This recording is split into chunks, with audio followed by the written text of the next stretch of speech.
교회 나오신 여러분들에게 주님의 은혜가 며칠인지 아세요? 11월? 어제는 며칠인지 아세요? 11월 11일. 어제가 무슨 달인지 아십니까? 예? 빼빼로데이. 빼빼로데이에 뭐가 많이 팔리는지 아시죠? 빼빼로. 매출액이 얼마인지 아십니까? 네? 매출액이 500억입니다. 빼빼로데이에 빼빼로만 판 매출액이 500억입니다. 그럼 혹시 광군제라는 게 뭔지 아십니까? 네. 네, 광군제. 몇 분 아시는 분이 있네요. 아유, 저 1부, 2부는 물으니까 몰라요. 미량이 너무 어려서. 광군제는 중국식 빼빼로데이입니다. 중국식 빼빼로데이. 이 광군이라는 말이 중국어로 독신남 또는 독신여, 호래비 이런 뜻이 있다 그래요. 광군. 예. 그래서 소위 말하는 솔로데이입니다. 솔로데이. 그래서 1월 1일은 두 개라 그래서 소광군제. 1월 11일, 11월 1일은 세 개잖아요. 중광군제. 11월 11일은 뭐죠? 네 개. 대광군제. 그렇습니다. 이 광군절날 매출액이 얼마인지 아십니까? 빼빼로를 파는 게 아닙니다. 광군절날 솔로들을 위한 이제 특가, 온라인 쇼핑에서 팔아요. 알리바바는 뭔지 아십니까? 알리바바. 요술램프, 알라딘의 요술램프, 그 생각하시면 큰일 나십니다. 네. 자, 사진을 좀 하나 보여주세요. 어제가 광군절이었어요. 그런데 이게 글자가 하얘가지고 3분 만에 15억 달러를 팔았습니다. 3분 만에 15억 달러. 그 다음에 이게 보이나요? 15분 만에 50억 달러로 했습니다. 그러면 24시간이 지나면은 아니 뭐죠? 2시간 만에 120억 달러. 감이 안 오시죠? 24시간이 지나면 얼마일까요? 모릅니다, 이제. 모릅니다. 여러분, 언제 15억 벌으실래요? 15억도 아니고 15억 달러입니다. 15억 달러. 3분 만에 15억이요. 3분 만에 15억이죠. 여러분, 예전에는요, 사람들이 왜 가게 가서 물건을 사느냐라고 물었을 때에 배고파서 산 거예요. 배고파서 사고 그 다음에 먹고 싶어서 산 거예요. 근데 지금은 배고파서 사 먹으려고 그러고 배고픈 사람에게 물건 팔려고 그러면은요, 여러분 가게 문 닫으셔야 됩니다. 지금은 배고파서 사는 게 아니에요. 문화 때문에 사는 거예요. 문화 때문에. 그래서 요즘 가게 장사하시면서 배고픈 사람에게 맛있는 음식을 팝니다. 이러면 이제 문 닫으셔야 돼요. 문화를 파는 거예요. 빼빼로가 뭡니까 대체? 그놈의 빼빼로가 뭔지 모르겠어요. 아까도 보니까는 어떤 학생이 중학생 같은데 이만큼 빼빼로 막 들어서 목사님 쇼핑백 주세요. 빼빼로 너무 많이 받아가지고 막 그래요. 문화를 팔아서 500억을 파는 거예요. 문화를 팔아서. 빼빼로가 맛있긴 합니까? 클수록 맛없더라고요. 그렇죠? 큰 거 이딴만한 빼빼로가 주던데 먹어보니까 클수록 맛이 없더라고요. 근데 비싸요. 또 비싸긴 또 엄청 비쌉니다. 엄청 비싸요. 그러니까 문화를 파는 거예요. 그런데 이 알리바바라는 온라인 쇼핑몰입니다. 온라인 쇼핑몰. 이 온라인 쇼핑몰은 이 광군제라는 걸 11월 1일 중광군제라 그랬죠. 11월 11일 대광군자 그랬죠. 요 사이를 이용하는 거예요. 그래서 요 사이를 이용해서 미리 대대적인 광고를 하고 쇼핑을 딱 하고 그냥 문을 딱 열었는데 여는 순간 3분 만에 15억 달러예요. 15억 달러. 그 사람들이 뭘 팔았겠습니까? 실용성 있는 물건을 판 게 아니에요. 문화를 판 거예요. 문화를. 그러니까 옛날처럼 장사하려고 그러신다면은요, 이제 장사는 이제 접으셔야 됩니다. 제가 이제 처음에 밀양에 왔을 때 밀양에 기독교 서점이 2개 있었어요. 2개. 그나마 하나는 문 닫을까 말까 하는 거고, 하나가 이제 그나마 겨우 있었어요. 그래서 이제 조금 있다가 온라인 인터넷 서점이 생겼어요. 제가 아저씨 이거 인터넷 서점 이거 때문에 가게 문 닫습니다. 장사를 바꾸셔야 됩니다. 그런데 안 바꾸셨어요. 결국 문 닫았습니다. 밀양에 기독교 서점이 없어요. 저도 밀양에 있는 서점 안 간 지가 몇 년째입니다. 서점 안 간 지 몇 년째. 왜냐면요, 일단은 이제 시내에 뭐 서점이 있죠.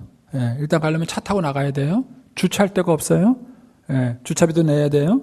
그리고 가서 열심히 들어가는데 원하는 책이 없어요. 열받죠? 그리고 이제 책을 주문했어요. 그러면은 최소한 3일 걸려요. 근데 지금은 앉아서 주문하면요, 차 타고 나갈 일 없죠? 그냥 원하는 책이 쫙 리스트가 뜨죠? 예. 거기다 그냥 클릭 한번 하면은요, 내일 와요. 오늘 주문하면은 내일 집으로 배달해줘요. 그러니 제가 왜 서점에 갑니까? 선생님이 가겠습니까?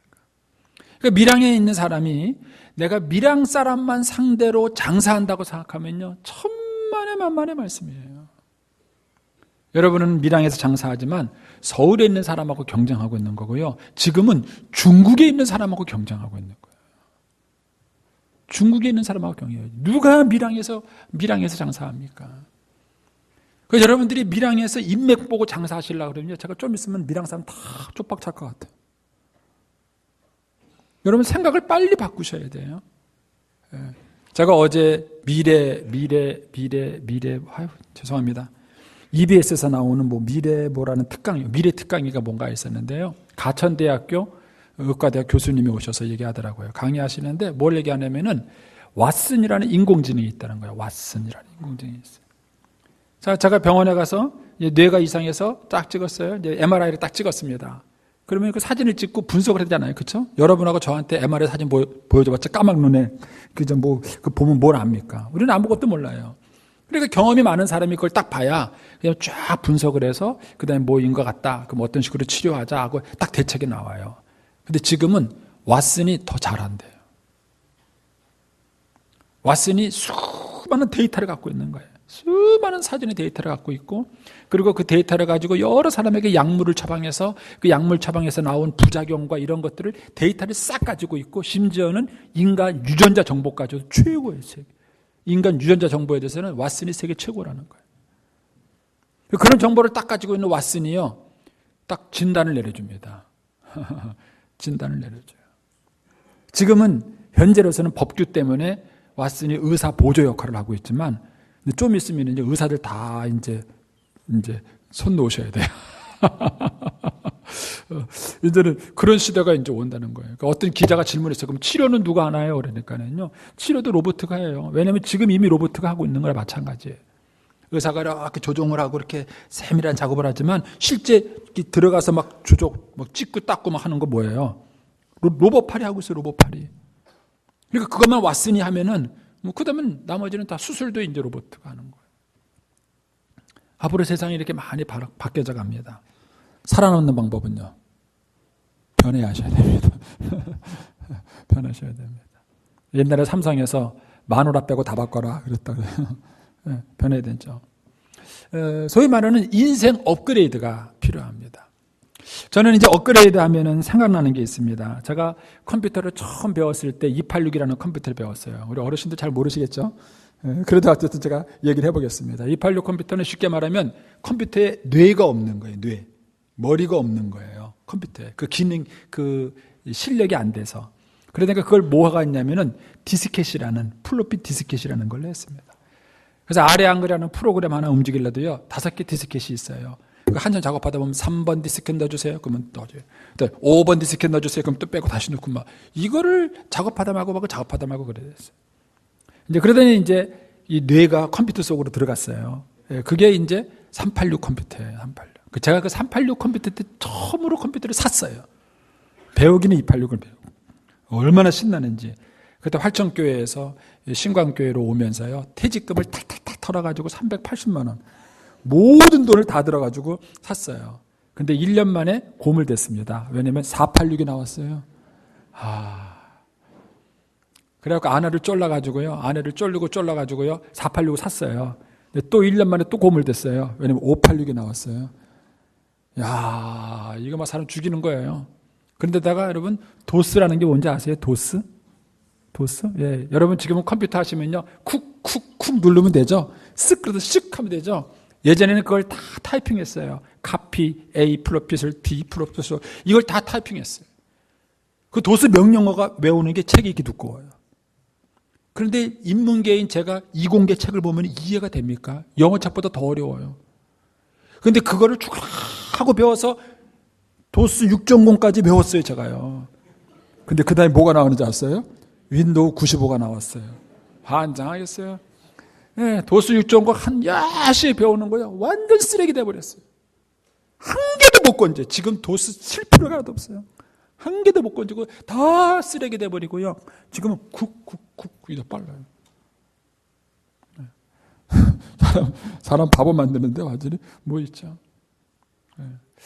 여러분 중에서 이 핸드폰을 가지고 전화만 쓰시는 분은 폴더폰에서 바꾸지 않으셔도 됩니다. 쭉 폴더폰 쓰시도 뭐 다 바꿀 함이 없습니다. 근데 지금 이게 어느 정도인지 아세요? 자, 보세요. 제가 어디 가서 이렇게 먹었는데 이 컵이 너무 이뻐요. 이 컵을 사고 싶어요. 어디 가서 사야 될까요? 방법은요, 이 컵을 산 우리 교회 집사님한테 집사님이 컵 어디서 샀어요? 물어봐야 돼요. 지금은요, 물어볼 필요 없습니다. 딱 들고요, 차카닥 찍어 비스빅 하고 탁 찍어주면요, 비스빅이 인터넷 어디서 파는지 검색을 해줘요. 쭈르륵 검색해주고요, 가격 비교까지 해줘요. 그래가지고요, 그냥 쿵 누르면은 그 다음 날이면 우리 집에 와요. 응? 여자들 이렇게 다니다가 옷 이쁜 거 보잖아요. 그러면 쪽팔리게 그 옷 어디서 샀어? 쪽팔리잖아요. 그럴 필요 없어요. 사진 하나 착각 찍으면 돼요. 착각 찍으면요, 그 옷 디자인이 어디서 나오는 회사 건지 쫙 검색해가지고요, 어디서 살 수 있는지까지도 쫙 나와요. 그런 거 쓰시려면은 핸드폰을 바꾸시면 이게 핸드폰이요, 이게 이제 괴물이 돼버렸어요. 예. 지나가다가 꽃이 있어요. 풀꽃. 예. 무슨 꽃인지 꽃 이름 알긴 아세요? 그렇다고 식물 도감 뒤져보실 거예요? 그럴 필요 없어요. 그냥 찍으면 돼요. 착각 찍으면은요, 얘가 알아가지고요, 무슨 꽃인지 찾아줘요. 그리고 꽃명, 꽃 이거 한약까지 쫙 떠줘요. 그러니 이제 뭐 식물 백과사전도 필요 없어요. 그렇습니다. 여러분, 시대가 엄청나게 변해가고 있는 것이죠. 그러니까 이런 시대에서는요, 예전과 같은 경험을 살렸다가는 쪽박찹니다. 경험을 파는 사람이 11월 11일 날 광군제를 만들겠습니까? 경험에 의존해서 살아가는 사람이 인터넷 쇼핑몰을 만들겠습니까? 광군제라는 것은요, 이전에는 한 번도 들어보지도 못한 용어고 말이에요. 근데 그 말과 개념을 이제 써야 이제는 살아남는 거예요. 예. 여러분, 이거를 프린터로 만들었다면 이해하시겠어요? 프린터로 컵을 만들어요. 소위 말하는 3D 프린터라는 게 나와요. 그런데 그게 얼마 전에 집을 진 거 아세요? 저는 기절하는 줄 알았어요. 3D 컴퓨터가 집을 졌대요, 집을. 예배당도요, 이제는 3D 컴퓨터로 짓 거예요, 이제. 이게 하면은요, 얘가 알아서 그냥 이제 아주 건축업 하시는 분들 다 이제 손 닦고 이제 집에 가셔야 돼요. 근데 집에 가셔야 돼요. 세상이 막 변하는 거죠. 이런 세상 속에서 살아남기 위해서는 업그레이드는 필수예요. 여러분들이 끊임없이 업그레이드 하지 않으시고 과거의 경험에 의해서만 살아가면 앞으로의 세대는 과거하고는 아무 관계가 없어요. 전혀 새로운 세대에서 살아가게 되는 것이죠. 그런데 이게 세상의 삶만 그런 것이 아니라 우리의 신앙에도 이런 일이 일어난다는 것입니다. 저와 여러분의 신앙도 끊임없이 업그레이드 하지 않으면 저와 여러분의 신앙은 언젠가는 이게 그냥 죽어버리는 신앙이 됩니다. 제 동서가 두 분이 계셔요. 제가 막내거든요.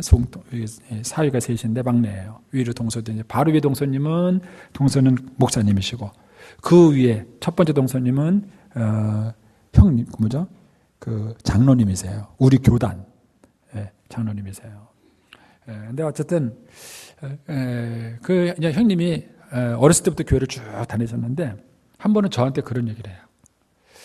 저한테 이제 권목사 그러면 자기가 한 수 꿀리니까 맨날 고소방 그래 저한테. 저도 그래서 형님 이렇게. 근데 이제 한 번은 저한테 그런 얘기를 해요. 자기가 이제 교회 가서 주보를 딱 보고 성경 본문을 보고 제목을 딱 보면은요, 머릿속에 탁 떠오르는 설교가 있대요. 왜냐면은 하도 오래 교회를 다녔으니까. 어렸을 때부터 교회를 쫙 다녔으니까 들은 게 하도 좀 많습니까? 들은 게 하도 많다 보니까 그냥 뭐 다른 생각을 안 해도 성경 본문 보고 제목 보면은요, 머리에 쭈르르 떠오르는 게 있대요. 더 놀라운 사실은요, 머리에 쭈르르 떠오르는 대로 목사님이 설교하신대요. 아, 참. 근데 더 기가 막힌 것은 뭐냐면요, 그때 들은 예화까지도 목사님이 그대로 하신대요. 동서가 그 얘기를 하는데요, 제가 가슴에 뭐가 팍 맞는 것 같아요. 여러분도 그렇지 않으세요? 여러분도 그럴 것 같아요. 여러분도 지금 제가 설교를 딱 하는 모습, 본문 딱 보고 머릿속에 뭐가 쭈르르 떠오르세요. 이러니까 교회 오래 다니는 분들이 설교를 안 듣는구나. 들을 게 없어요. 들을 게 없어요. 제가 이제 마음에 부담이 돼요. 여러분, 특별히 우리 장로님, 권사님, 안수 집사님들, 마음에 무거운 책임감 가지세요. 이게 저도 십자가예요. 저도 십자가고 여러분들 십자가예요. 그러나 우리가 교회 안에서 계속 뻔한 얘기만 하고 우리 아이들이 어른들의 얘기를 들었을 때 그저 그런 얘기를 계속 하고 그런다면은 결코 우리 아이들을 변화시킬 수 없습니다. 광군제를 해가지고 15분 만에 15억 달러, 3분 만에 15억 달러씩 파는 이런 세상에서 옛날 얘기를 아직까지 하고 있다면 어떻게 그 아이들에게 영향력을 미칠 수 있겠습니까? 이런 면에서 신앙의 업그레이드라는 것은 굉장히 중요한 현실의 문제. 저도 이것 때문에 그냥 막 어떤 때는 막 가슴이 답답해요. 목회 빨리 그만두겠습니다. 그런 자들도 있어요. 생각했어요. 얼마나 많은 정보의 홍수 속에 살아갑니까? 자, 그런데 이게 성경적으로도 그 이유를 얘기합니다. 자, 에베소서 4장 15절. 오직 사랑 안에서 참된 것을 하여 범사에 그에게까지 자랄지라. 그는 머리니 곧 그리스도라. 그럼 우리 예수 믿는 사람은 그 예수 그리스도에게까지 자라야 합니다. 뭐가 자라야 되느냐? 범사에. 모든 면에서 예수님에게까지 계속 자라야 돼요. 그럼 여러분들이 예수님까지 자랐나요? 만약 여러분들이 예수님에게까지 자라지 않았다면 우리는 계속 자라기 위해서 지금 뭔가 몸부림을 쳐야 되는 거예요. 근데 한국교회는 어느 순간인가 이게 달라져 버렸어요. 거듭나면 됐다. 구원의 확신이 됐다. 오늘 죽으면 천국 가니까 됐다. 너는 이제 의인이다. 이런 어떤 신학적 교리들이 틀린 건 아니지만 너무 한쪽만 강조되다 보니까 이제는 됐다. 더 뭔가 발전하고 성장하기 위해서 몸부림을 쳐야 된다라는 동기부여가 전혀 안 되는 거예요. 그래서 주일 학교는 있지만 교회 학교 애들은 가르치지만 어른 학교는 없어요. 어른들에 대한 영적 도전이 없는 것이죠. 그러나 우리는 범사가 그에게까지 예수에게까지 끊임없이 자라야 돼요. 자, 디모데전서 4장 15절입니다. 사도 바울이 믿음의 아들 디모데에게 이제 권면하는 거예요. 이 모든 일에 전심전력하여. 전심전력이 뭡니까? 여러분 100m 달리기 할 때요, 기록 줄이려고 막 죽어라 그때에서 골인정 딱 지나고 나면요 막 죽을 것 같이 막 입에 신물이 나잖아요. 그게 전심전력이에요. 그렇게 해서 뭐 하라고요? 너의 성숙함을 모든 사람에게 나타나게 하라.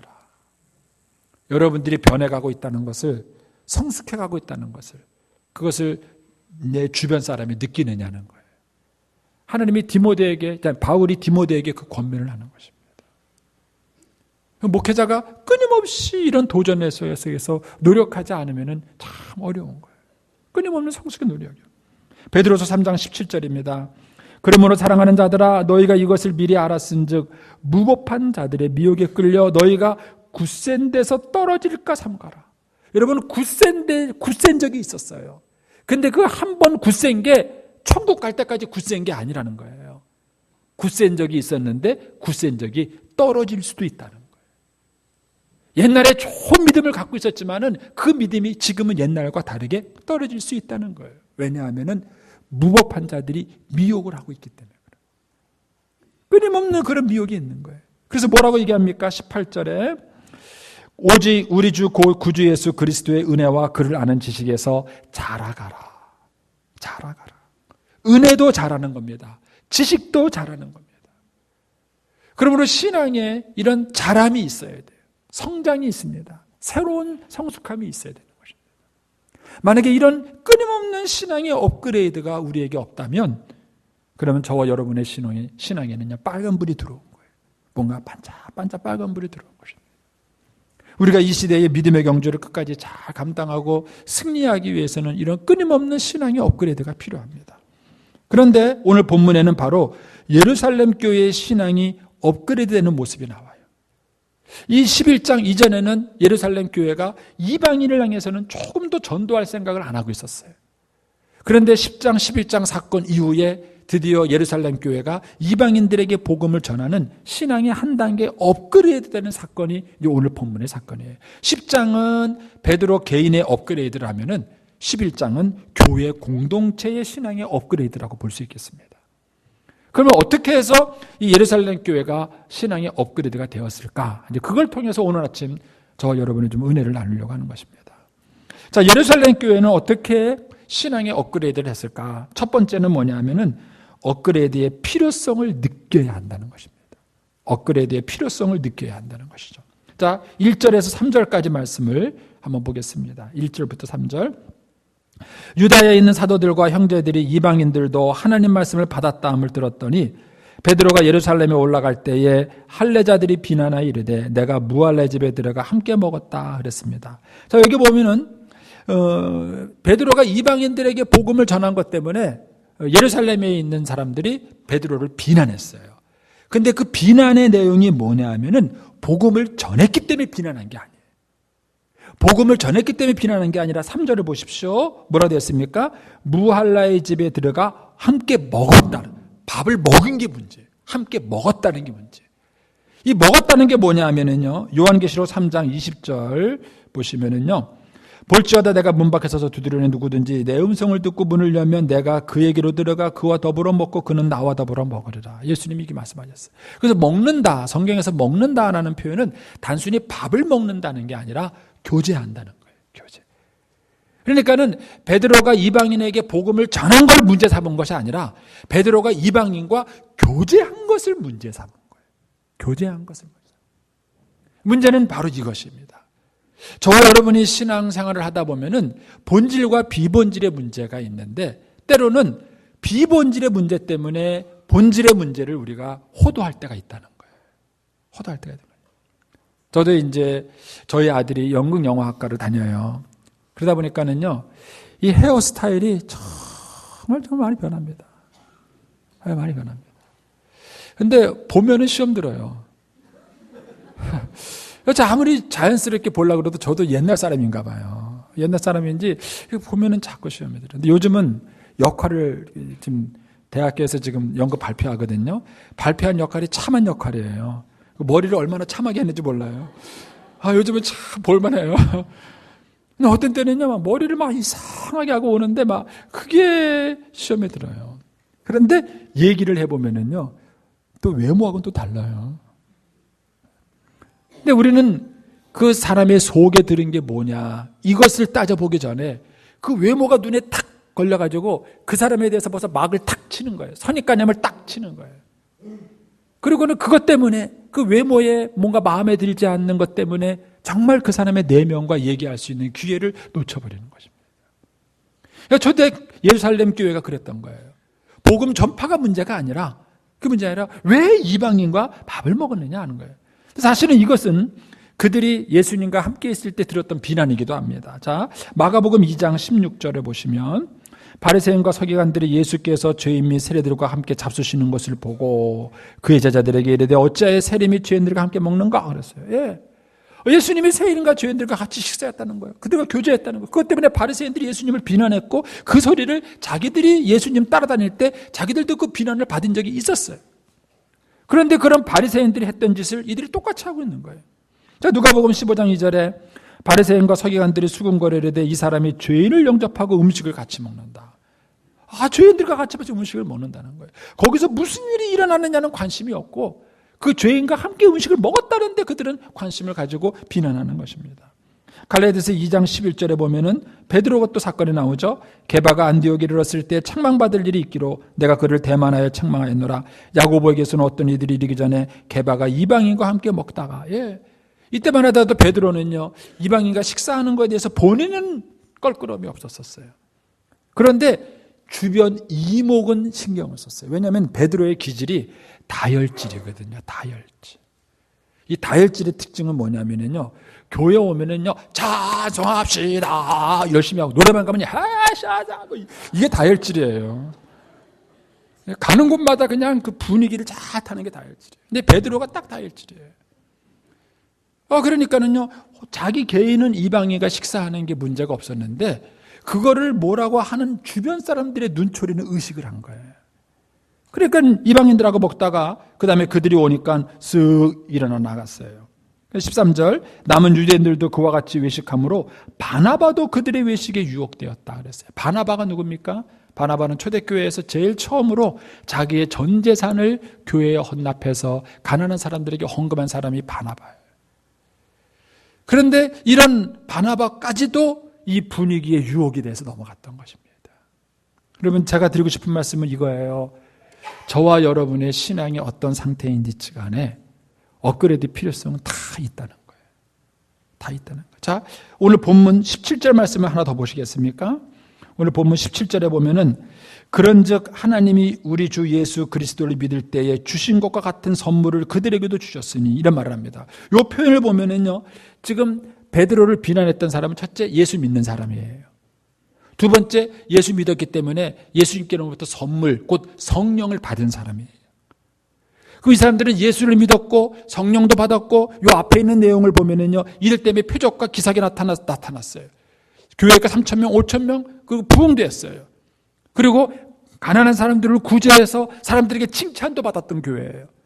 근데 그런 교회임에도 불구하고 여전히 그들의 가슴 속에 편견이 있었다는 거예요. 그러면 저와 여러분이 아무리 신앙적인 좋은 경험과 은혜 가운데 있고 그리고 교회에서 잘 봉사하고 있는 사람이라 할지라도 여전히 우리 안에 그런 편견이 있다는 사실입니다. 우리가 그걸 인식하지 못하면 내 신앙이 담임 목사쯤 됐으니까 나에게는 편견이 없고 내가 하는 모든 말은 다 옳아 이런 착각에 빠질 수 있다는 거예요. 그런데 초대교회는 지금까지 모습만 보더라도 아주 신앙이 훌륭하고 좋았어요. 그런데도 그들에게 여전히 이방인을 받아들이지 못하는 그런 편견이 있었다는 사실입니다. 자, 왜 그럼 이런 일들이 생겼는가? 자, 그걸 조금 더 좀 해부학적으로 살펴보겠습니다. 데살로니가전서 5장 23절을 보시면 사도 바울이 데살로니가 교회를 축복하면서 이렇게 말합니다.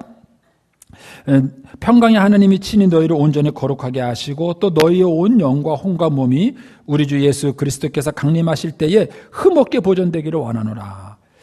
바울은 특별히 우리를 영, 혼, 육, 몸으로 이렇게 구분을 했어요. 영, 혼, 몸으로 구분했어요. 자, 몸은 있는 거 아시겠죠? 잘 모르시겠거든 꼬집어 보세요. 옆에 사람은 꼬집어 보세요. 몸은 있겠죠. 그러면 이제 몸 다음에 뭐가 있느냐는 거예요. 믿지 않는 사람들은 그냥 영혼이 있다 이렇게 뭉뚱그려서 얘기해요. 우리 몸 안에 영혼이 있다 이렇게 뭉뚱그려요. 근데 성경은 뭐라고 말하냐면은 영과 혼 이걸 두 가지를 구분하고 있습니다. 그 영과 혼의 기능이 서로 달라요. 영은 하나님과 교제하는 그런 역할이 있어요. 그래서 영은요 여러분들이 수련하고 도 닦고 그런다고 해서 달라지는 게 아니에요. 그래서 예수님께서 뭐라 그랬냐면 니고데모에게 사람이 거듭나지 않으면은 하나님 나라를 볼 수 없느니라. 육으로 난 것은 육이요 성령으로 난 것은 영이니 그랬습니다. 그래서 영은요 교육해서 달라지는 게 아니에요. 영은 수련해서 달라지는 게 아니에요. 영은 거듭나야 돼요.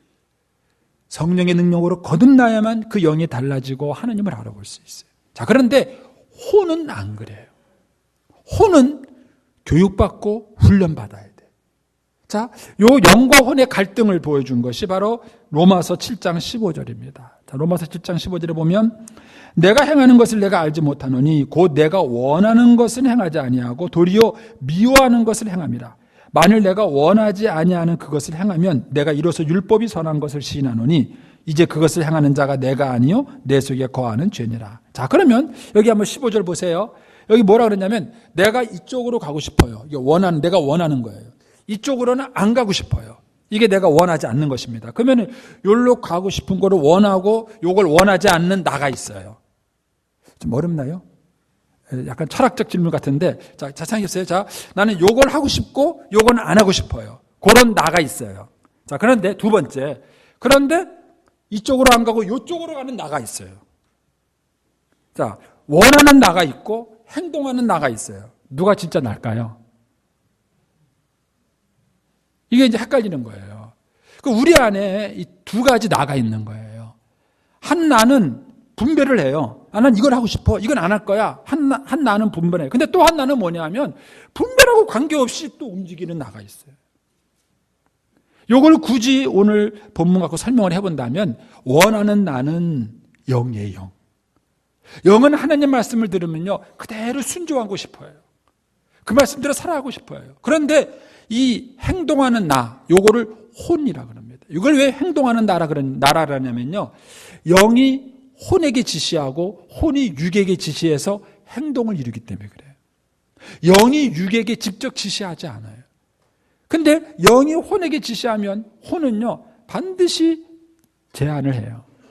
자, 예를 들어서 자, 제가 이제 김상원 장로님을 미워해요. 네. 그런데 하나님이 원수를 사랑하라 그러셨어요. 제가 이제 사랑하기로 딱 했어요. 그래서 이제 하나님 말씀을 받고 자, 하나님을 사랑하라. 그런데 혼이 딱 반발을 해요. 왜 사랑해야 되는데요? 하고 반발해요. 혼은 반드시 이해를 요구해요. 왜 그렇게 해야 되죠? 자기가 이해가 되지 않으면 따라가려고 하질 않습니다. 근데 한 걸음 더 나가서 혼은 또 감정을 얘기해요. 내 기분 나쁜데요? 나 기분 나빠서 싫어요, 나는. 하고 자기 감정을 얘기합니다. 그러니까 이 혼과 영이 서로 반죽이 맞아야 신앙이 건강할 수 있어요. 근데 혼과 영이 서로 반죽이 안 맞으면요, 마음은 원이로되 육신이 약하도다. 그러면서 맨날 생각만 하고 따로따로 노는 거예요. 그래서 저와 여러분의 신앙이 업그레이드 되는 것은 뭐냐면요, 처음에는 영이 거듭나는 거예요. 두 번째는 뭐냐면 이 혼이 훈련받는 거예요. 생각이 달라지고 감정이 달라지고 의지가 달라져서 영과 함께 보조를 맞추는 거예요. 그래서 마음은 원이로되 육신이 약한 게 아니라 원하는 대로 행동을 하는 거예요. 그게 건강한 신앙의 모습이에요. 그러기 위해서는 반드시 혼이 업그레이드 되는 과정이 필요해요. 그러니까 구원받기 전에 내 혼의 모습이 있어요. 구원받기 전에, 거듭나기 전에 세상에서 배운 하나님 없는 철학, 하나님 없는 사상, 하나님 없는 신념들과 가치관들, 그런 것들이 이미 내 혼에 다 주입이 돼가지고 그것이 이미 교육이 돼 있어요. 그것이 내가 거듭나고 난 다음에는 하나님의 방법으로 바뀌어야 되는 것입니다. 자, 제가 두 사람만 예를 들어보겠습니다. 하나는 구약성경에서 야곱입니다. 야곱. 자, 창세기 25장 22절 이하에 가면 그 아들들이 그의 태속에 서로 싸우는지라 그가 이르되 이럴 경우 내가 어찌할꼬 하고 가서 여호와께 묻자온대 여호와께서 그에게 이르시되 두 군민이 내 태중에 있구나 두 민족이 내 복중에서 나누이리라 이 족속이 저 족보다 강하고 큰 자가 어린 자를 섬기리라. 이건 하나님 말씀이에요. 큰 자가 어린 자, 즉 야곱이 오히려 에서보다 더 훌륭하게 될 것이다. 이게 하나님의 계획이에요. 이 얘기를 그대로 믿음으로 받아들였어요. 누가요? 야곱이요. 자, 어떻게 받아들였을까요? 창세기 25장 28절 이삭은 에서가 사냥고기를 좋아하므로 그를 사랑하고 리브가는 야곱을 사랑하였더라. 여러분, 성격 구조상 이삭은 에서가 좋았어요. 리브가는 야곱이 좋았어요. 그러니까는 아까 큰 자가 작은 자를 섬기리라는 말씀은 엄마인 리브가가 들은 얘기예요. 뱃속에 잉태했을 때 들은 얘기예요. 그러니까 이제 그 얘기를 누구한테 해줬을까요? 야곱한테 해준 거예요. 그 야곱은 그 얘기를 영으로 받아들인 거예요. 그대로 받아들이고 그걸 이제 믿은 거예요. 아, 내가 형보다 낫게 돼. 내가 형보다 낫게 돼. 아, 그런 자부심을 가진 거예요. 거기까지는 좋았어요. 거기까지는 좋았는데 그 다음에 형보다 낫게 되는 방식이 문제였어요. 그 방식을 이 야곱은 순전히 자신의 방식으로 해결합니다. 첫 번째 사건이죠. 창세기 25장 29절입니다. 야곱이 죽을 수 없더니 에사가 들에서 돌아와 심히 피곤해 야곱에게 이르되 내가 피곤하니 그 붉은 것을 내게 먹게 앉으라. 야곱이 이르되 형의 장자의 명분을 오늘 내게 팔라. 자, 이제 이걸 이렇게만 보면 재미가 없어요. 이걸 조금 더 현대적으로 보면 생각해 보세요. 예? 지금 하나님은 자기를 형보다 나은 인물로 쓴다 그러는데 근데 현실적으로는 자기가 에서한테 형이라고 그래요. 근데 막상 살아보니까는요, 에서는 괄괄하고 즉흥적이고 막 그래요. 소위 말하는 머리 없는 사람 같아요. 야곱이 보니까는요, 형 하는 짓마다 못마땅한 거예요. 근데 더 비참한 것은 그런 사람을 형으로 부르는 자기가 더 비참한 거예요. 늘 불만이었어요. 나보다 5분 먼저 태어난 게 말이에요. 5분도 아닌지 모르죠. 뒤꿈치 잡고 나왔으니까. 예, 얼마나 억울하겠어요. 막. 그러다가 이제 이 사건 딱 만난 거예요. 딱 만나면 뭐라냐면 오늘부터 나한테 형이라 그래. 그러면 내가 팥죽 줄게. 그러니까는 이 에서는요, 뭐 아무 생각 없이 그래 알았어 하는 거예요. 그래가지고 그날부터요, 아버지 엄마만 없으면은 에서가 야곱한테 형이라고 불렀대요. 그럼 뭐 천국 가서 확인해 보시고. 그런 거죠. 둘이 있을 때 그런 거예요. 아버지 엄마 있을 때는 혼나니까. 근데 제가 이걸 어떻게 힌트를 얻었느냐면은 실제로 쌍둥이 형제한테 제가 힌트를 얻었어요. 쌍둥이 형제들이 늘 툭툭툭 싸우는 형제가 있었는데 그런 거예요. 자기가 아버지 엄마만 있으면 형 이름을 불러요. 야! 하고 막 이름 막 부르는 거예요. 아버지 엄마 있으면 혼나잖아요. 이름은 아버지 엄마만 없으면 막 이름 부르는 거예요. 그러니까 이제 이 야곱이 정식으로 얻어낸 거예요. 그러니까 이제 이 에서가요, 아버지 엄마만 없으면 야곱한테 야곱 형 이렇게 불러줬다는 썰이 있습니다. 자, 어쨌든 이렇게 해서 세월이 흘러갔어요. 자, 흘러가고 이제 창세기 27장 19절입니다. 아버지가 이제 장자의 축복을 하려는 순간이 와요. 자, 근데 이때 야곱이 그걸 또 머리를 써가지고 대신 가로챕니다. 20장 19절, 야곱이 아버지에게 대답하이르되 나는 아버지의 맏아들 에서로 소이다. 예, 아버지가 물어봤어요. 너 누구냐? 왜냐하면 이때 이삭이 눈이 안 보여서 앞을 못 봤어요. 물어본 거예요. 너 누구냐? 저 에서입니다. 아주 뻔뻔하게 거짓말한 거예요. 나 에서입니다. 뻔뻔하게 거짓말. 그러니까는 이제 22절, 20장 22절, 야곱이 그 아버지 이삭이 가까이 가니 이삭이 만지며 이르되 음성은 야곱의 음성이나 손은 에서로다. 나 에서입니다. 이렇게 말하는데 목소리는 아무리 들어봐도 에서 목소리가 아니야. 그러니까 가까이 오라 그래서 만져본 거예요. 왜냐하면 야곱은 털이 없으니까 매끈매끈하고 피부가, 에서는 털이 있어서 거칠거칠한 거예요. 그러니까 와서 만져보니까 털이 있어요. 이상하다. 목소리는 야곱인데 에서가 맞긴 맞네. 그래도 또 확인하는 거예요. 자, 24절입니다. 이삭이 이르되 너 진짜 내 아들 에서냐? 근데 야곱은 거짓말이에요. 아버지가 눈에 안 보인다는 것을요. 만약에 야곱이 이때 영을 움직였다면은 하나님이 지켜보시는데 어떻게 거짓말합니까? 만약에 야곱이 이때 영적으로 움직였다면은 하나님을 경외해서 절대로 그렇게 할 수 없어요. 요새 우리가 아모스 말씀을 큐티하지만 아모스 시대 사람들의 문제가 뭡니까? 그들이 하나님을 경외하지 않으니까 가난한 사람들을 착취하고 그들을 괴롭게 했던 거예요. 공의와 정의가 사라진 거예요. 그러나 하나님을 의식하는 사람이라면 절대로 그렇게 할 수 없는 거예요. 야곱은 이때 영이 움직이지 않았어요. 자기의 혼적인 지식으로 아버지를 속일 수 있다고 생각해요. 눈에 안 보이는 아버지를 속일 수 있다고 생각한 거예요. 충분히 가장을 했어요. 그리고 아버지를 속여서 아버지가 받는 축복을, 형이 받아야 될 축복을 대신 가르쳤어요. 가르치면서도 뭐라고 생각했냐면은 겉봐, 하나님의 뜻이 이루어졌어, 이렇게 생각하는 거예요. 이게 문제예요. 큰 틀에서는 하나님의 뜻이 맞지만 그걸 진행해가는 과정에서는 굉장히 인본주의적인 거예요. 이게 문제가 됐어요. 자, 그러니까 이제 하나님이 이 야곱의 신앙을 업그레이드 시키기로 마음먹었습니다. 자, 어떻게 업그레이드 시켰을까요? 제일 좋은 방법은 비슷한 사람 만나면 됩니다. 비슷한 사람 만나면 제일 확실하게, 도둑놈 눈에는 뭐가 보인다고요? 도둑놈. 사기꾼 눈에는요? 사기꾼. 그러니까 사기꾼을 교육시키는 방법은 사기꾼을 만나게 하면 됩니다. 그러니까 이제 야곱이 누구를 만났냐면 삼촌 라반을 만납니다. 자, 창세기 29장 25절입니다. 야곱이 아침에 일어나 보니 레아라 라반에게 이르되 외삼촌이 어찌하여 내게 이같이 행하셨나이까? 내가 라헬을 위하여 외삼촌을 섬기기 아니하였나이까? 외삼촌이 나를 속이심은 어찌 됨이니까? 이게 아버지하고 똑같은 말이에요. 이놈아, 네가 어찌 나를 속일 수 있느냐? 네가 내 아들이 돼가지고 아버지 눈에 안 보인다 그래서 그것 가지고 네가 어떻게 나를 속일 수 있느냐? 똑같이 당한 거예요, 자기가. 라반이요, 이 야곱이 너무 일을 잘해요. 유능해요. 이놈을 붙들어 두고 싶어요. 그러니까 자기 딸을 준다는 조건으로 7년 일을 시켰어요.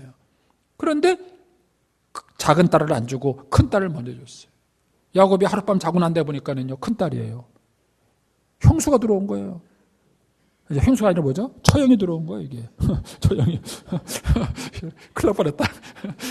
그래서 이거 어떻게 된 겁니까? 막 이렇게 말을 하니까 삼촌이 뭐라 그러냐면, 야, 우리나라 풍습에는 언니가 먼저 시집 가야지 동생 먼저 가면 안 돼. 그 진작 얘기됐거니, 진작. 자기가 고스란히 당한 거예요. 그래가지고 졸지에 부인을 둘 얻었어요. 그때부터 야곱의 시련이 시작됐습니다. 창세기 30장 1절입니다. 라헬이 자기가 야곱에게서 아들을 낳지 못함을 보고 그 언니를 시기하여 야곱에게 이르되 내게 자식을 낳게 하라. 그렇지 않으면 내가 죽겠노라. 그러면요, 부인이 둘이면 행복할 것 같죠? 이게 이제 죽을 맛입니다. 이제 집에 들어갔는데요, 큰 처형으로부터는 이제 처형 맞나? 하여튼 레아로부터는 자식이 셋 생겼어요. 그러니까는 레아는 안 보고 싶어도 자식 보고 싶은 마음에 자꾸 야곱이 레아한테 가는 거예요. 그러니까 라헬이 화가 나는 거예요. 그러니까 라헬이 뭐냐면, 왜 당신은 그쪽만 가냐고, 나한테 오라고 그러니까는, 자식이 없다 그러니까, 그래 나도 자식 낳게 하라고 막, 아니 날 죽여달라고 막 그래요. 이 두 여자 사이에서 괴로움. 저도 그래 본 적 있어요. 저도 두 여자가 있는지 몰랐죠? 우리 어머님하고 아내 사이에서. 아유. 결혼을 처음에 했는데요, 우리 어머님하고 아내하고 너무 부딪히는 거예요. 그러니까 제가 저녁에 집에 들어가면요, 막 아내한테 힘든 얘기를 다 들어야 돼요. 저희 어머님은 요지부동이에요. 변할 생각이 없어요. 천지는 배를 떠날지 몰라도 우리 어머님은 안 뭐 그런 얘기 어떻게 해, 막. 그러니까는요, 저녁마다 집에 들어가는 게 너무 싫어요. 너무 싫어요. 그래서 제가 하루 종일 기도 안 하다가도요, 집에 들어갈 때는 기도해요. 버스 정거장 딱 내려가지고 저희 집까지 걸어가는데 좀 시간이 있는데, 거기 걸어가는 동안에 막 오만 머리가 막 복잡한 거예요, 막. 근데 어떻게 해결이 안 돼요. 그러니까 기도밖에 할 게 없어요. 하나님 저 좀 살려주세요. 저 좀 도와주세요. 제 아내가 나중에 김해 와서 그 얘기 하더라고요. 그때는 제가 힘든지 몰랐대요. 지금 보니까 제가 힘들었다고, 불쌍하다고. 아, 남편도 힘들어요. 막 이 두 여자 사이에 껴가지고 막 기도가 저절로 나와요. 제가 볼 때는 야곱이 이때부터 기도했다는 썰이 있습니다. 이 뭐 얼마나 힘들어요. 막 레아와 라헬 사이에서 뭐 이게 어떻게 해결이 안 되잖아요. 막 한쪽에서 죽여 막 그러잖아요. 막. 그러니까 이제 야곱이 이렇게 말을 합니다. 30장 2절에 야곱이 라헬에게 성을 내서 이르되, 여러분 남자가 화를 낼 때는요, 무능력하니까 화내는 거예요. 제가 오늘 설교 주제는 아니지만은 다 이유가 있어요. 남자가 자신감이 있고 해결 방법을 갖고 있을 때는 절대로 화 안 내요. 근데 남자가 화를 냈다는 얘기는 이미 능력의 한계가 왔고 더 이상 자기 능력으로 할 게 없으니까 소리밖에 지를 게 없다. 그 뜻으로 이해하시면 됩니다. 여성 여러분. 어쨌든 이제 야곱이 화가 난 거예요. 야곱이 라헬에게 성을 내 이르되 그대를 임신하지 못하게 하는 게 나냐? 하나님이지. 내가 하나님 대신하겠느냐? 막 이렇게 화를 내요. 그러니까 라헬이 어떻게 했냐면, 그래? 그러면은 내 여종 비라하게 들어가라. 이런 거예요. 그래가지고 둘도 골치 아픈데 졸제 부인이 4명 생겼어요. 기도 제목이 더 늘어났어요. 이때부터 야곱이 기도한 거예요. 여러분, 그 전에 야곱은요, 다 자기 머리로 됐어요. 자기가 계산한 대로, 자기가 준비한 대로 모든 게 일이 다 풀렸어요. 근데 이 순간에 왔을 때는요, 자기가 계산한 대로 하나도 안 되는 거예요. 자기는 한 여자를 원했는데 4여자가 생겼어요. 자기는 평화로운 가정을 원했는데 온 가정이 쑥대밭이 되어버렸어요. 야곱이 할 수 있는 거라고는 기도밖에 없어요. 기도한 거예요. 거기다가 또 어떤 일이 벌어졌습니까? 창세기 31장 6절로 가보시면은요, 그대들도 알거니와 내가 힘을 다하여 그대의 아버지를 섬겼거늘 그대의 아버지가 나를 속여 품삯을 10번이나 변경하였느니라. 여러분 보세요. 내가 회사의 사장님, 내가 어떤 회사에 취직했는데 그 사장님이요, 내 장인 어른이에요. 내 장인 어른이에요. 네. 그리고 내 외삼촌이에요. 사장님, 외삼친, 장인 어른, 요 3가지가 한 사람이에요. 자, 그러면은 그 사람 밑에서 일해 보셨어요? 저는요, 이런 분들 얘기 많이 들어봤어요. 그나마 그 오너가 좀 잘해주면 괜찮은데요. 야곱 보세요. 노동력 착취예요. 자기 멋대로 임금 계약서를 10번이나 막 바꾸는 거예요. 자기 원하는 대로. 그러니 외삼촌하고 싸울 수 있겠어요? 장인어른하고 싸울 수 있겠어요? 화가 나가지고 집에서 막 사장을 욕하는데 부인은 뭐라 그러냐면 우리 아버지 왜 욕해 이래요. 뭐라고 얘기를 해야 돼요? 그러니까 야곱이 할 것은 뭐예요? 기도밖에 없어요. 갈 데가 어디 있어요? 부인들도 자기를 이해를 안 해줘요. 그러니까 오롯이 야곱은 기도. 혼이 철저하게 깨지는 경험을 한 겁니다. 이것이 야곱의 업그레이드예요. 그는 그의 인생에 자기가 기도하거나 무릎 꿇어야 될 필요성이 있다는 생각을 전혀 하지 않았던 거예요. 그런데 세월이 지나고 보니까 기도하지 않으면 안 돼요. 기도하지 않고는 할 수 없다는 사실을 뼈저리게 느끼는 거예요. 그리고 그가 무릎 꿇고 기도하기 시작한 것입니다. 이게 야곱의 신앙의 업그레이드.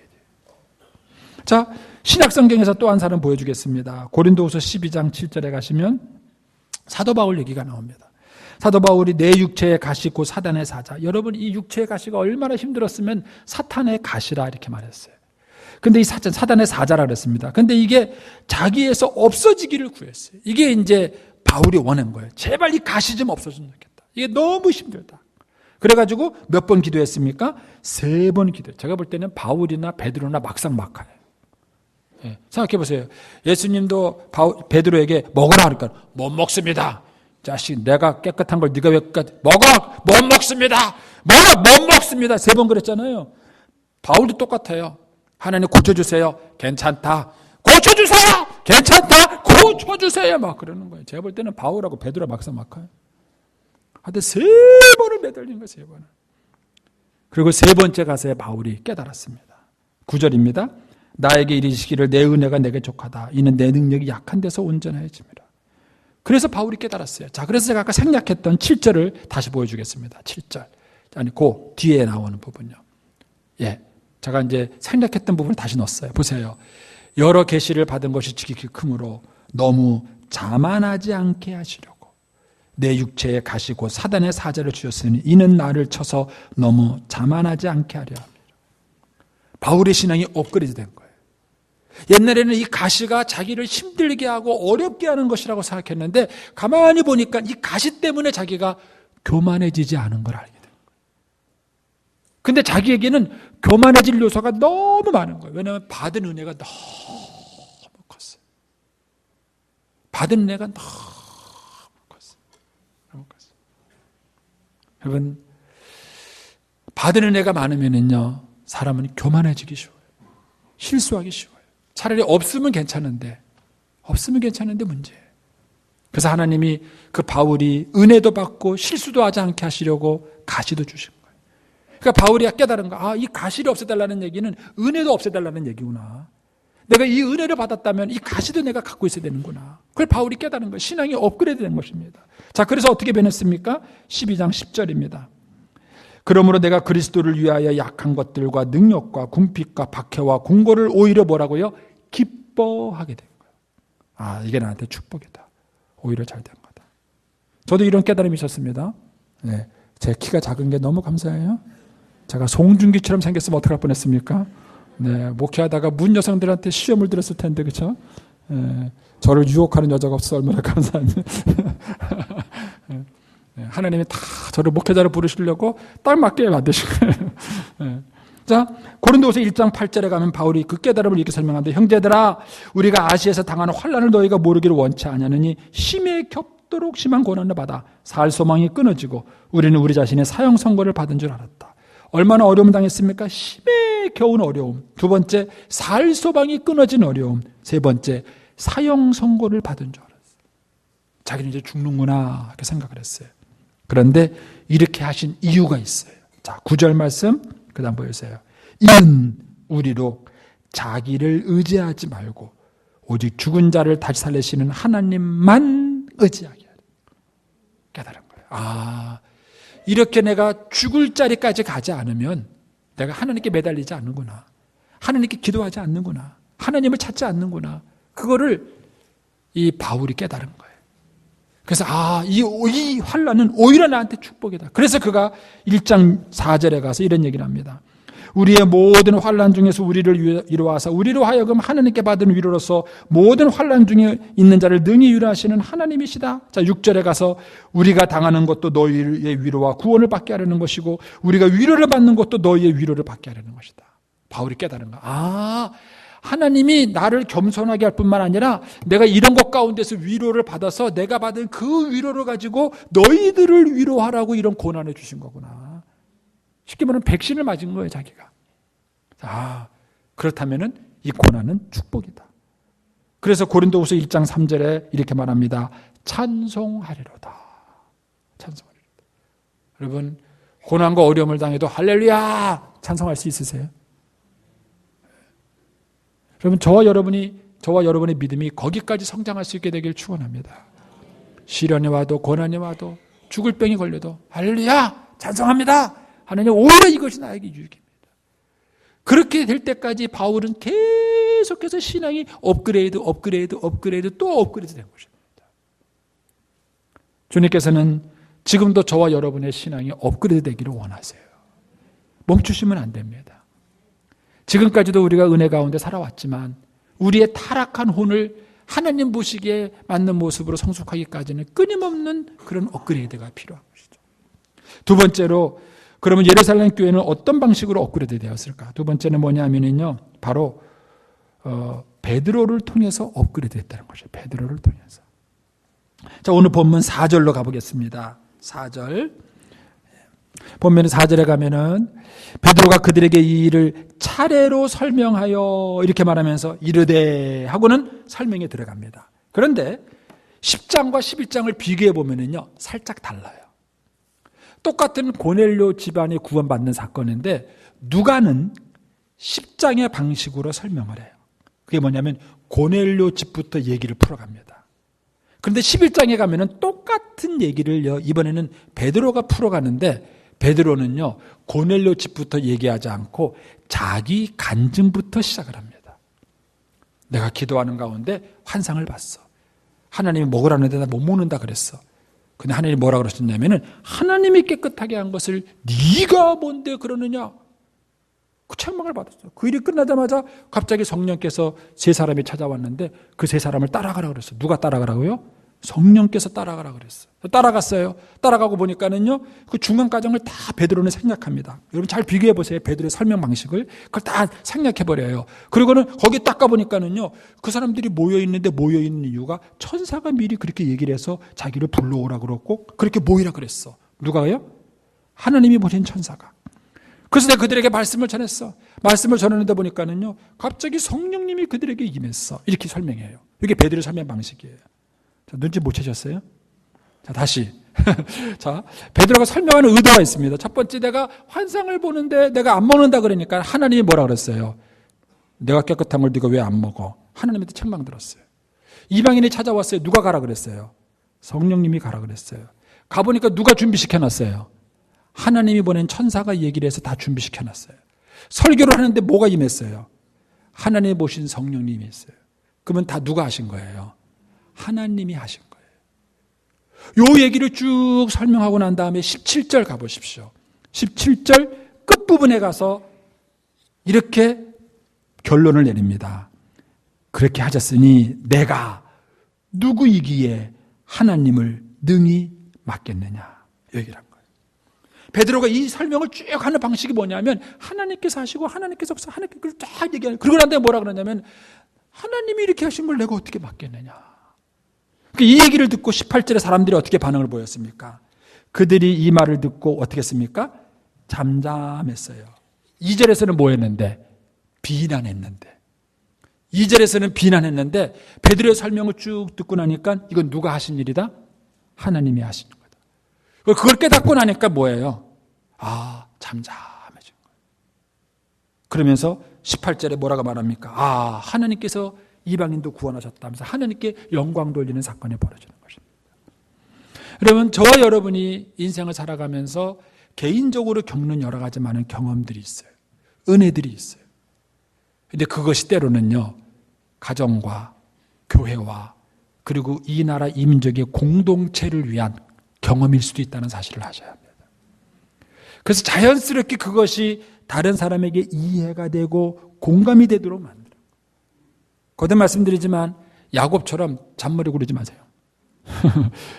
그러면 어려움을 또 겪어요. 그러나 하나님께서 인도하신 거라면 그냥 베드로는 그걸 설명을 한 거예요. 다만 뭘 설명한 거예요? 하나님이 어떻게 일하셨는지만 자기가 하나님께 경험한 그 은혜를 그냥 설명한 거예요. 하나님께서 그 마음을 움직이시고 초대교회 공동체에 눈이 감겼던 그 눈을 뜨게 만들어서 이방인 선교가 하나님의 뜻이라는 사실을 확신하게 된 것입니다. 저는 개인적으로 결손 가정에서 컸습니다. 그래서 그것 때문에 가정에 대한 많은 상처가 있었어요. 신학대학을 다니면서도요, 그 가정에 대한 목마름 아무도 저한테 가정을 가르쳐 주지 않아요. 가정을 배우고 싶은데 얘기해 주지 않아요.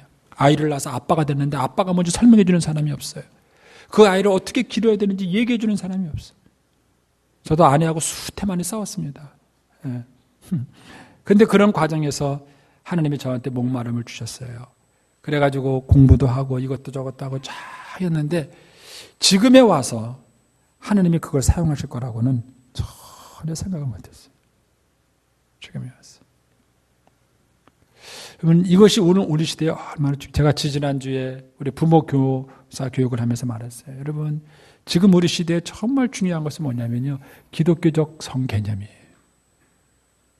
여러분, 자녀들에게 성에 대해서 교육시키시나요? 그리고 학교에서 어떤 식으로 성을 가르치는지 알고는 계신가요? 여러분, 세상은 답을 갖고 있지 못합니다. 제가 이 문제를 공부하면서 여러 책을 봤어요. 근데 세상은 답을 갖고 있지 못합니다. 근데 성경이 기가 막힌 답을 제시해줘요. 기가 막힌 답을. 여러분의 아이들에게 어떤 성개념을 가르치시겠습니까? 하나님께서 이 모든 것들 가운데 일하시고, 저는 이제 이런 것들을 제가 쭉 배워오는 과정을 겪으면서 하나님께서 이걸 이렇게 사용하시는구나 하는 걸 깨닫게 돼요. 여러분에게도 마찬가지 경험이 있을 것입니다. 그것이 여러분에게 연약함이고 아픔일지 몰라요. 그런데 하나님께서는 그 연약함과 아픔을 사용하셔서 여러분의 가정이나 또는 교회나 또는 이민족에 대한 어떤 업그레이드를 하는 축복의 통로로 여러분을 쓰실지 모른다는 것입니다. 바로 이 베드로의 경험이 그런 걸 갖고 왔어요. 그래서 여기에 아주 중요한 원리가 있죠. 자, 에스라 7장 10절을 좀 보십시오. 거기 보면 에스라가 여호와의 율법을 연구하여 준행하며 율례와 규례를 이스라엘에게 가르치기로 결심하였다라는 말이 있습니다. 에스라 7장 10절이요. 네. 없나요? 네, 있죠. 네. 이 당시 배경이 뭐냐면요, 제2의 출애굽이 일어난 거예요. 첫 번째 출애굽을 통해서 이스라엘 백성이 형성됐다면 그들이 죄를 지어서 쫄딱 망해요. 그 바벨론 포로로 갑니다. 그리고 70년 동안 포로살이를 해요. 그리고 70년 만에 하나님이 다시 이스라엘 백성을 돌아오게 만듭니다. 소위 말하는 제2의 출애굽이에요. 그래서 그들이 가나안 땅에 되돌아와서 새롭게 이제 영적 작업을 만들고 새로 시작을 해야 되는데 어떻게 그 토양을 만들 것이냐는 거예요. 근데 이 일에 앞장선 사람이 뭐냐면 느헤미야하고 에스라입니다. 근데 에스라가 그들에게 말씀을 가르쳤는데 어떻게 하느냐면은 여호와의 율법을 연구하여 뭐라고요? 준행하며. 에스라는 자기가 먼저 말씀을 지키기로 작정한 것입니다. 자기가 먼저 부지런히 연구하고, 그리고 자기가 먼저 그 말씀을 자신에게 적용해서 자기가 먼저 순종하고, 그리고 난 다음에 뭐냐면은 율례와 규례를 이스라엘 백성들에게 가르치기로 결심합니다. 이것이 이스라엘 백성들의 후반기에 그 공동체를 새롭게 살리는 키워드가 되는 것입니다. 여러분, 여러분의 자녀와 우리들은 지금 동시대를 살아가고 있습니다. 근데 우리 아이들은 많은 고민이 있어요. 저는 지난주인가요? 제가 수요일 날 말씀드렸나 기억이 잘 안 나는데, 제가 우리 아이들은 불쌍하다는 생각이 들어요. 저는 어렸을 때 선생님이 존귀한 분으로 그렇게 교육받았어요. 학교 가서요, 진짜 억울하게 맞은 적 많아요. 남자들 많이 아시죠? 엎드려 막 그리고 선생님 빠뜨 때리고 자기 기분 나쁘다고 따기 때리고. 저희는 그런 정말 많이 맞았어요. 그렇게요. 그 속상해 가서 집에 가서 얘기하면요, 어머니 뭐라 그러냐면, 어이구 네가 잘못했으니까 혼났지, 이랬지. 어떤 선생이 우리 귀한 아들을 때렸어, 뭐 이런 엄마 없었어요. 그 집 엄마는 그러셨어요? 저희 엄마는 그래가지고 가서 얘기를 안 했어요. 얘기를 하면은 오히려 괜히 더 한도 얻으만 해요. 어쨌든 억울한 일도 많이 당했지만 우리는 선생님을 대든다는 생각은 못했어요. 근데 요즘은요, 아이들이 선생님을 공경할 줄 몰라요. 여러분, 이게 행복입니까? 제가 볼 땐 불행이에요. 우리 아들 불행한 거예요. 여러분, 이런 시대에 어떻게 우리 아이들에게 대답을 가르쳐 주겠습니까? 그러니까 저와 여러분이 이런 시대에 존경할 수 없는 선생님을 먼저 부모가 존경해 보셔야 돼요. 제가 늘 그런 저한테 상담 오는 분한테 말씀드리지만, 당신이 갈등을 겪고 있는 남편은 당신 아이한테 아버지다. 당신이 당신 남편 때문에 존경하지 못하고 고민하고 있다면 당신 아이도 똑같은 고민을 하고 있다. 그러면 당신이 먼저 이 문제를 풀어라. 당신이 먼저 당신이 존경할 수 없는 남편을 존경하는 방법을 찾아서 아이한테 가르쳐줘라. 그래야 아이가 갈등 없이 그 문제를 해결할 거 아니에요. 여러분들이 이 문제를 해결해 주지 않으면 참된 가르침과 답은 나오지 않습니다. 그래서 에스라가 자기가 먼저 그 말씀을 연구하고 준행한 거예요. 자기가 먼저 지켜본 거예요. 그리고 그것을 자녀에게 가르친 것입니다. 바로 이런 에스라를 통해서 변화가 일어난 것입니다. 저는 지금도 하나님께서 이런 방법으로 우리 공동체에 역사하실 것을 믿습니다. 하나님께서 저와 여러분에게 많은 베드로 같은 사람을 일으키셔서 그 깨달음과 그런 은혜를 통해서 그것이 가정과 교회 그리고 이민족을 변화시킬 수 있는 축복의 통로가 되기를 축원합니다. 기도하겠습니다. 살아계신 하나님 아버지, 오늘 말씀을 통해서 초대교회가 업그레이드되는 모습을 보았습니다. 우리가 그리스도의 장성한 분량에 이르기까지 조금도 쉬지 않고 계속해서 업그레이드 될 수 있게 하여 주옵시고, 나중에 주 앞에 섰을 때에 부끄럽지 않는 종으로 설 수 있도록 저희들을 이끌어 주시옵소서. 예수님의 이름으로 기도 올리옵나이다. 아멘.